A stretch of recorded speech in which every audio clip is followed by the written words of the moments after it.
享一個短故事。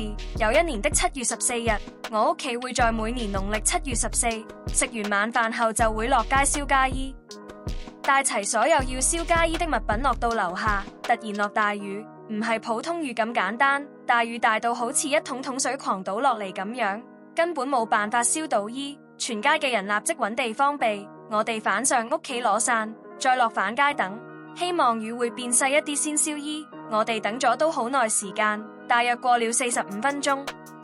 其實仲係好大雨，不過冇之前咁大。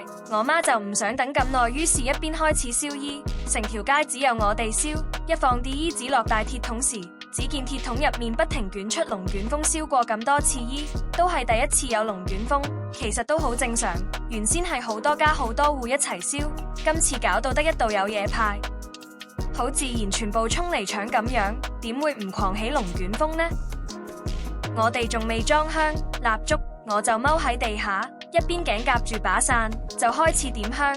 正當我點着所有香時，好正路抬頭起身插香，點知我一抬頭嗰下，我見到兩個黑色立體剪影就係踎喺我把傘的下面，可想而知同我距離係有幾貼近。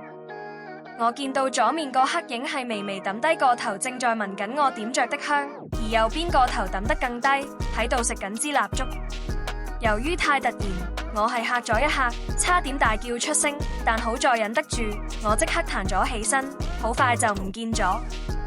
我覺得佢哋係等咗好耐，於是發狂咁搶嚟食。